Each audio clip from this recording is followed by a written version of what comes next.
ambos le damos la bienvenida en este momento. Doctor Ugarte, señor Jara, ¿qué tal? Buenos días, ambos. Buenos días, muchas gracias por la invitación. Gracias por estar presentes aquí en los estudios de Dios y Noticias, un poco para conocer esta previa ya de la jornada electoral a vivirse el próximo 26 de enero. Sin embargo, doctor Ugarte, por favor, yo le dejo frente a la cámara para que usted pueda dirigirse a la población, presentarse y decirnos por qué quiere ser este congresista. Muchas gracias por la invitación. Sin duda, hay un reto en el país. Este Congreso, pese a su brevedad, consideramos en Juntos por el Perú que va a cumplir un rol fundamental porque tiene una agenda, más allá de la voluntad de los candidatos, tiene una agenda que es importante para los siguientes años y quizás décadas. En primer lugar, lo que está claramente planteado por la opinión pública, la lucha intransigente contra la corrupción, y ya hemos visto cómo en el Congreso anterior se ha blindado casos abiertos de corrupción y se ha impedido que personajes importantes de la política y del sistema, incluso judicial, puedan ser adecuadamente encarados y enjuiciados. Pero además hay otros tres grandes retos. El reto del sistema político, está en discusión si este sistema político debe ser reformado o no.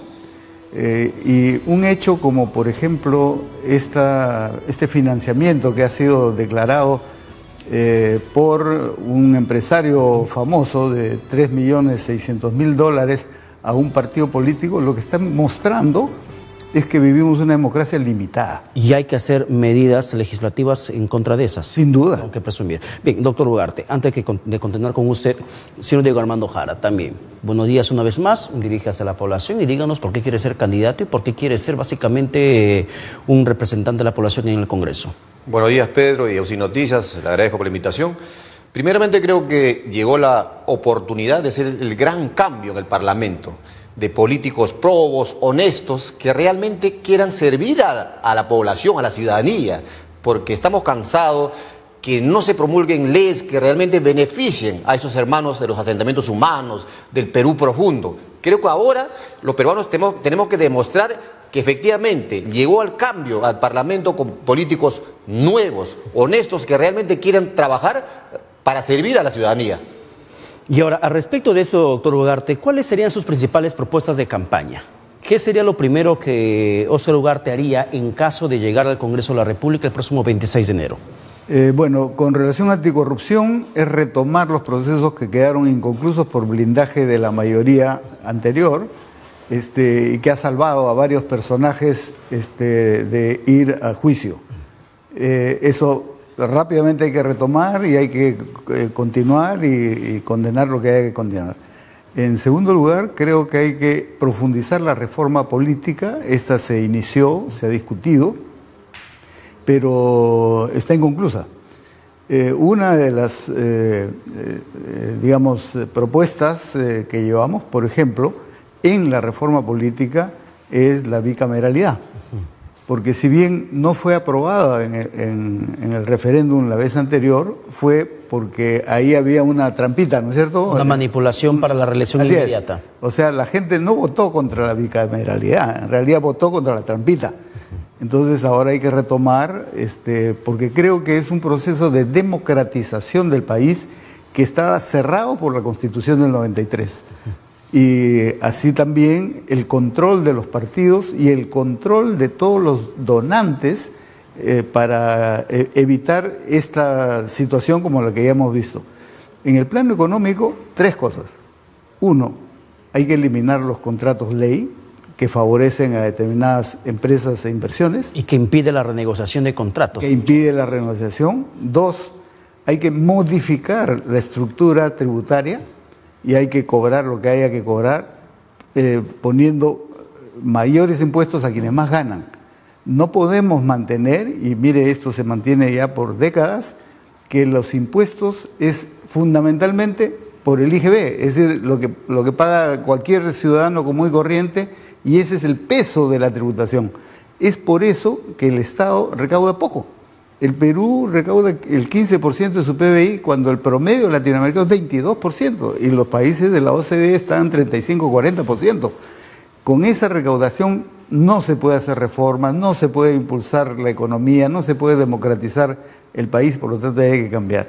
Y en tercer lugar, en el plano económico, es un control de los monopolios que estrangulan la economía nacional y generan una situación absolutamente desigual.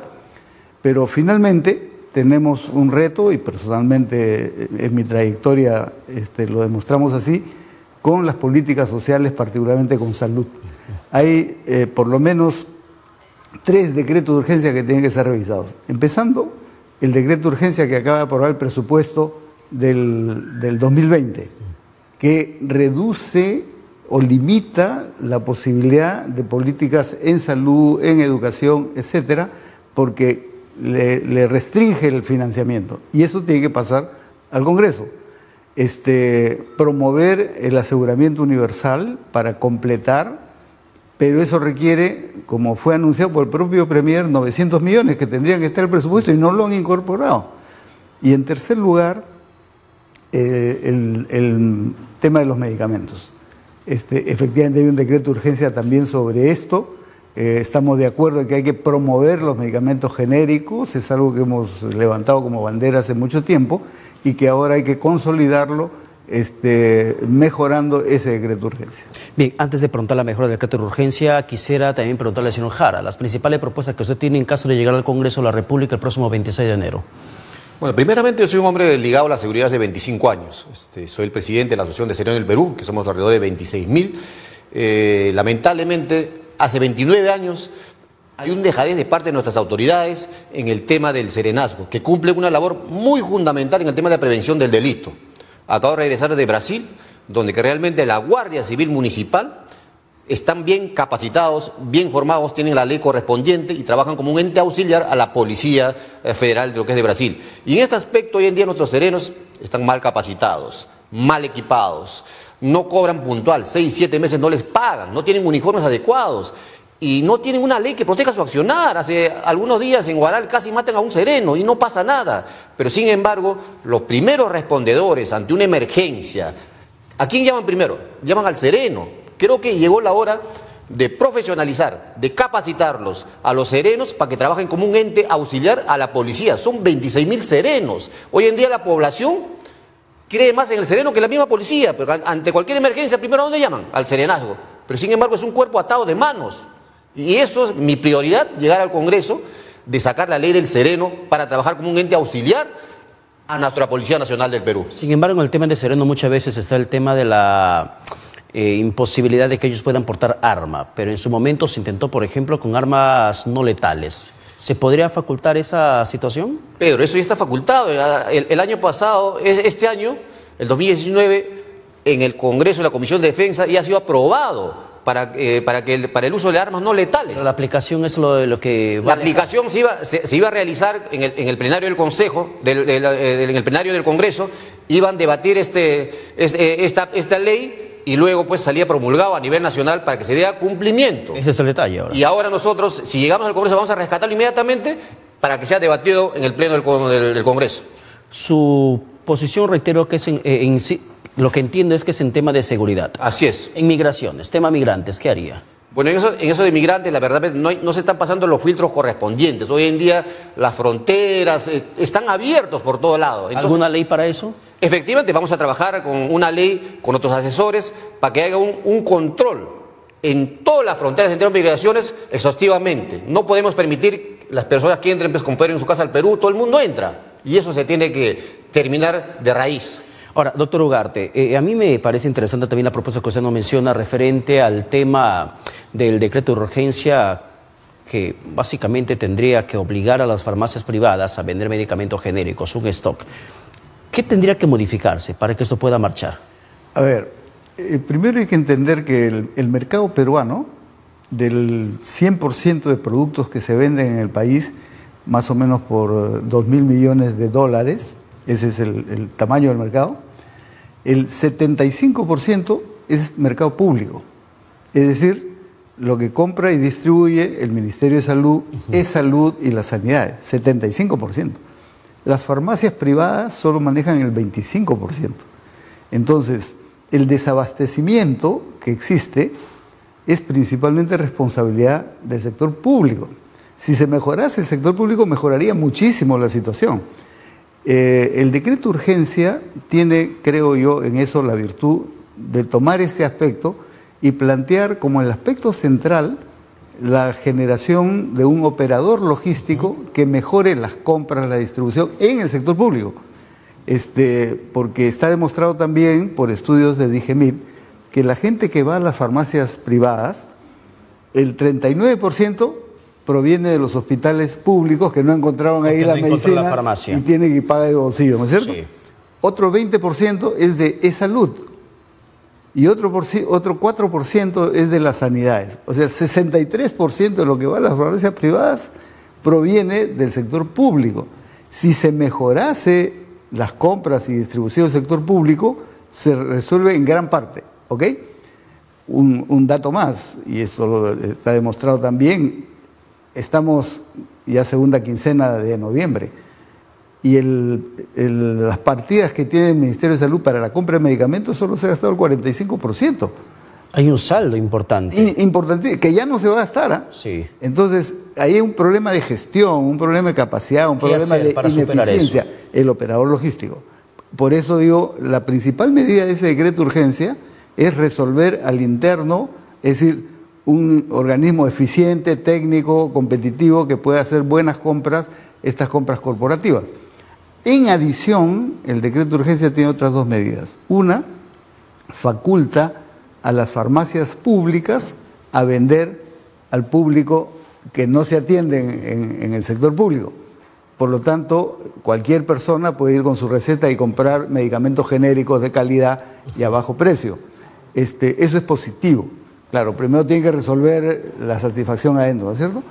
Y la otra medida que está planteada es que las farmacias privadas vendan también medicamentos genéricos. Pero ahí hay un problema, que es lo que en nuestra opinión habría que mejorar o corregir. Porque se aplica una sanción a las farmacias que no tengan el stock suficiente de hasta 2 UITs, o sea, más o menos 8.000. ¿Es demasiado o muy poco? Es demasiado para las pequeñas farmacias. Las sanciones tendrían que ser equitativas al monto de facturación que tienen las farmacias. Por eso, porque las grandes se ríen con una multa de ese tipo, pero las pequeñas, que son más o menos 15.000 en todo el país, de las cuales 10.000 están en Lima, una multa de ese tipo las quiebra. Ya anteriormente lo que se hizo fue otra cosa, se hizo un convenio, y con ese convenio cumplieron y empezaron a vender genérico. Entonces hay que manejar de manera diferente, porque sobre todo las pequeñas farmacias que integran esta asociación de farmacias son aliados para ampliar y mejorar la oferta, ¿no? Ahora, señor Jara, en el tema de seguridad que usted nos menciona, al respecto de esto, por ejemplo, que viene pasando en la policía, ¿qué habría que hacer? Si tenemos a policías que no están al parecer capacitados para que puedan enfrentar la delincuencia, policías que se les escapan los delincuentes, los choros, los sicarios, ¿hay algún mecanismo legal que podría implementarse desde el Congreso para repotenciar esta institución? Efectivamente, primeramente hay que sacar leyes desde el Congreso para hacer una reforma en la policía, que mucho tiempo se habla hablando de reforma, pero no llega esa reforma para nuestra policía nacional. ¿Qué reforma habría que hacer, por ejemplo, en el tema de seguridad ciudadana? Por ejemplo, en el tema de la policía, necesitamos hoy en día policías comunitarios. La formación creo que es la base fundamental de todo profesional. Estamos viendo que se escapan delincuentes de las mismas comisarías. Ayer en Juliaca, un policía, por no cumplir los protocolos, ha sido abatido con un armamento dentro de su propio patrullero. Por no enmarrocarlo. Entonces estamos fallando en algo. Creo que la formación es la base fundamental para nuestra Policía Nacional, que cumplan los protocolos, los lineamientos, porque no puede ser posible pues que delincuentes se escapen de la comisaría, que maten al efectivo policial dentro del patrullero. En ese aspecto estamos muy mal. ¿Qué hacer? Vamos a sacar proyectos de ley que efectivamente que protejan el accionar primero de la policía, porque también estamos cansados que nuestros policías capturan al delincuente y hacen el uso de su arma porque le faculta la ley, y al día siguiente son separados del Ministerio Interior o se van presos y luego salen inocentes. Eso se tiene que terminar. En tema de la seguridad ciudadana, nosotros tenemos que proteger al policía con leyes que realmente pues que protejan la acción de la policía, y también vamos a sacar leyes en el tema de la formación, que es la base fundamental. Y también otro tema, por ejemplo, las penas acumulativas para los delincuentes entren y salen de las cárceles como si fuera su casa. Eso se tiene que terminar. Vamos a debatir realmente leyes a favor de la seguridad ciudadana. Bien, quiero terminar con una pregunta para ambos, doctor Ugarte, en el tema de la inmunidad parlamentaria. ¿Usted está de acuerdo que se mantenga, se modifique, se ratifique tal como está? No, claramente Juntos por el Perú ha acordado y hemos suscrito un compromiso de todos los candidatos de eliminar la inmunidad parlamentaria, porque creemos que se ha prestado para abusos y corruptelas. Ya no es necesario poner ejemplos, porque toda la ciudadanía conoce cómo muchos de estos personajes se han protegido durante mucho tiempo, amparados en la inmunidad parlamentaria e incluso sobre delitos efectuados antes de ser congresistas. Eso no se puede mantener y por eso planteamos la eliminación de la inmunidad parlamentaria. En el caso de ustedes, señor Jara, la inmunidad parlamentaria, ¿mantenerse, ratificarse o modificarse? Pienso lo mismo que el doctor Ugarte. Efectivamente la inmunidad parlamentaria debe desaparecer para nosotros, porque una persona que es honesta, que va con las manos limpias, no tiene por qué tener ninguna inmunidad. Nosotros tenemos que estar listo y presto ante las autoridades competentes que nos pueden llamar y acudir, etcétera, porque ¿para qué queremos inmunidad? Una persona que está limpio, realmente un político, no tiene por qué temer a nadie ni tener miedo de cualquier proceso, etcétera. Para mí debe desaparecer la inmunidad parlamentaria. Bien. Para terminar, ahora quiero terminar con ustedes, señor Armando Jara. A la Cámara, por favor, diríjase y reitere su número por el cual está candidateando y además el por qué tendría que la población confiar en usted. Bueno, mis amigos de todo el Perú, los serenos, mis amigos de las juntas vecinales, me conocen, vengo 25 años trabajando en temas de la seguridad ciudadana, realizando congresos a nivel internacional, nacional. Si quieren el cambio realmente en temas de la seguridad ciudadana, quieren que se debaten proyectos que realmente benefician al campesino, a la persona más humilde de todo el Perú, este 26 de enero marquen el número 24 de UPP por un cambio para recuperar un Perú para todos los peruanos. Diego Armando Jara, muchas gracias por estar con nosotros. Muchas Doctor gracias. Ugarte, también a usted le dejo en la cámara para que indique una vez más por qué número está postulando y por qué tendría que la gente confiar en usted. Muchas gracias. Efectivamente, lo que nosotros propendemos es uno, lucha contra la corrupción sin descanso y sin límites. Dos, una reestructuración a nivel de la organización política del país que permita una mayor democratización del mismo.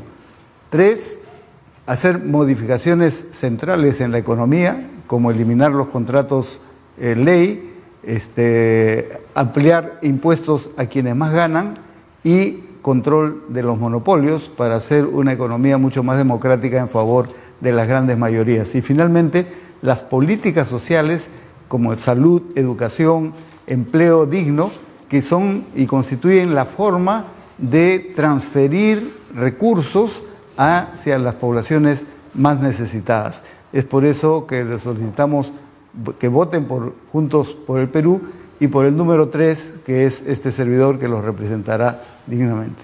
Doctor Oscar Ugarte, gracias también por su presencia. Muchas gracias. Muchísimas gracias a ambos, caballeros, por estar con nosotros aquí en UCI Noticias. Vamos a la pausa y